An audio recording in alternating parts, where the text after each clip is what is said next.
السلام عليكم ورحمة الله وبركاته.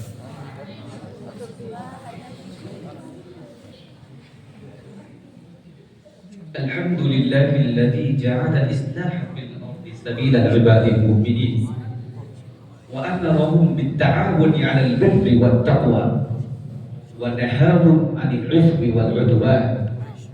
وأشهد أن لا إله إلا الله وحده لا شريك له، وأشهد أن محمدا عبده ورسوله.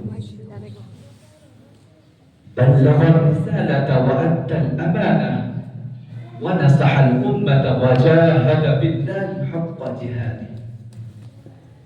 صلى الله وسلم عليه وعلى آله وصحبه والتابعين ومن تبعهم بإحسان إلى يوم الدين. أما بعد، فإني أوصيكم أيها المسلمون ونفسي المقصرة أولا بتقوى الله، فإن تقوى الله زاد المؤمنين ونور المتقين. وقال ربنا الله تعالى: وتزودوا فإن خير الزاد التقوى. أيها الأحبة في الله، حديثنا اليوم الموضوع ذو أهمية كبرى، ألا وهو دور المسلمين في تطوير بلادهم. إن الهند بلد يحمل في طياته تاريخا حافلا بالإنجازات والحضارات،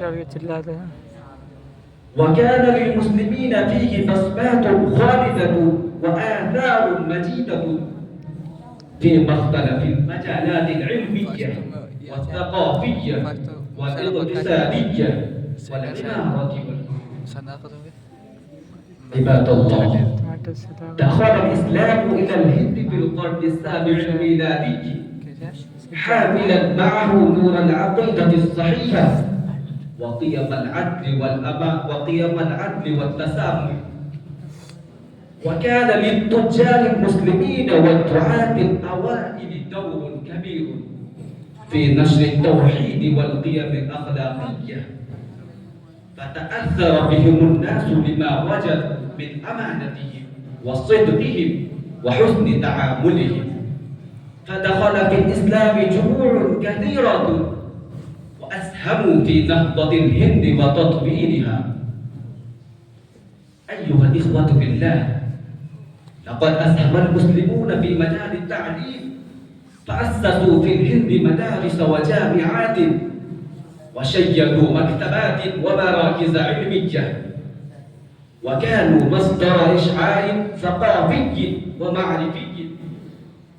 ومن أشهر هذه المعالم جامعة علي كرة الإسلامية التي أسسها السيد أحمد خان، والجامعة الملكية الإسلامية التي أسستها جماعة من القادة المسلمين، وما إليها من الجامعات. قد خرجنا وما زلنا يخرجنا العلماء والمفكرين. وبرع المسلمون في العلوم الطبيعية والرياضيات والفلك والطب والمجالات الأخرى، فأفادوا بلادهم بإنجازاتهم. وكذا أسهم المسلمون في مجال التقنية، ومن أبرزهم الدكتور أبو بكر زين العابدين عبد الكلام المشهور ABJ عبد الكلام، وقد أنجز اختراعات وشيد دفاع الهند، فاخترع الصاروخ الهندي واشتهر برجل الصاروخ للهند. أيها المسلمون، كما أسهم المسلمون في تطوير العمارة والفنون، وتركوا آثارا خالدة مثل دار محل والمساجد ذات الطراز الفريد، وأدخلوا تقنيات جديدة في الزراعة والصناعة، فكانوا مفتاح خير في تطوير الاقتصاد ونشر العدل والأمان. ولم يتوقفوا عند هذا، بل شاركوا في الكفاح بالاستعمار، وقادوا حركات التحرير ومنهم مولانا أبو الكلام آزاد وسيد